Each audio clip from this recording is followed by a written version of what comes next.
दोस्तों, अगर घर की सी बात बताऊं तो इंसान का सबसे बड़ा कीमती होता है हमारा शरीर। हम सब जानते हैं, दूसरों को भी इसका ज्ञान भी सिखाते रहते हैं, लेकिन खुद पर बिल्कुल नहीं अपनाते। जब तक आपका शरीर आपका साथ दे रहा है तब तक हमें इसकी कदर नहीं होती, और जब कदर होती है ना, तब हमारे पास कुछ भी तो नहीं होता। मैं सोचता था कि जब जिंदगी में पैसा पास में होगा ना तो सारे दुख कट जाएंगे।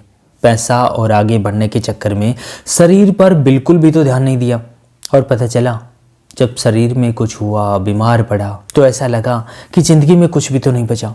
आजकल हर परिवार में मोटापा, depression, tension, gas, acidity, sugar, BP, कोई ना कोई बीमारी हर इंसान को जकड़ी हुई है। आदमी बहुत कुछ कर सकता है, लेकिन बीमारियों के आगे अच्छे से अच्छा इंसान भी घुटने टेक देता है। वाइफ को सबसे बड़ी परेशानी हुई कि पेट में गैस बनने की, और उससे क्या है, उल्टी आना शुरू हो जाता था। मैं भी थोड़ा पेटू हो गया और डाइजेशन की प्रॉब्लम शुरू हुई। डाइजेशन बिगड़ा तो पूरा सिस्टम ही बिगड़ जाता है। मैं कोई डॉक्टरी ज्ञान देने नहीं आया, लेकिन ऐसी बात बताने वाला हूं जिसकी कीमत लगाना नामुमकिन है।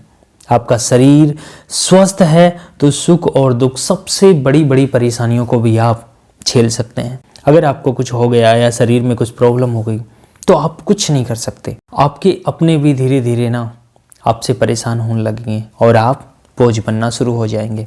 तो कुछ अच्छी आदतें मैंने मेरी ज़िंदगी में डाली है और उनके कंटिन्यू रखने की कोशिश भी कर रहा हूँ। मन करा कि आपको भी बता दूँ, शायद आप भी हो सकता है कि किसी ना किसी बीमारी या किसी ना किसी परेशानी से परेशान हो। बीमारी कैसे भी हो, लेकिन जो चीज़ें मैं बताने वाला हूँ आप अपनी ज़िंदगी में आज से ही आजमाना शुरू करें, आपकी बीमारियाँ दूर होना शुरू हो जाएंगी।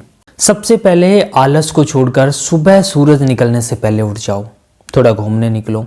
उगते सूरज की आसमान की लालिमा को अपने आंखों के अंदर घुसने दो, बहुत सुकून सा मिलता है। एक वीक तक रोजाना यह कर लिया आपने तो आपको अंदर से ना एक चुल मचने लग जाएगी, तड़प मचने लग जाएगी रोजाना उठने की और सूरज की लालिमा को परखने की। दिमाग में टेंशन और जो डिप्रेशन है या पेट की प्रॉब्लम धीरे धीरे दूर होना शुरू हो जाएगी। बस ऐसे ही छिपते सूरज को भी देखो। शाम को खाना खाने से बाद, या पति के साथ हो या पत्नी के साथ या बच्चों के साथ या कोई दोस्त के साथ, अगर कोई भी नहीं है तो अकेला कुछ टहलने के लिए निकल जाओ। अगर किसी का साथ होता है तो हम आपस में गप्पे लड़ाते हुए चलते हैं, तो उससे क्या है कि रोजाना की आदत पड़ना आसान हो जाता है और मन भी हल्का हो जाता है कुछ बातें करने से। अगर बच्चों के साथ हो जाते हैं तो और ही मज़ा कुछ अलग आ जाता है।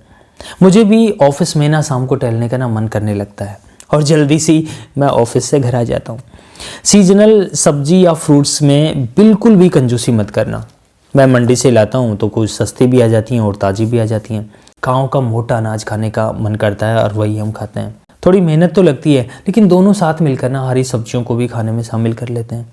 संडे को तो पूरा घर का काम हम साथ मिलकर करते हैं, जैसे मेथी, पालक की रोटी, चटनी और छाछ के साथ खाने का मजा ही कुछ अलग आता है, कुछ स्पेशल हो जाता है। देसी खाना बहुत अच्छा रहता है, जो हेल्दी भी रहता है और धीरे धीरे अगर हमारी लाइफ में आ जाता है, बच्चों की ज़िंदगी में आ जाए तो वो हमारे शरीर के लिए बहुत अच्छा है।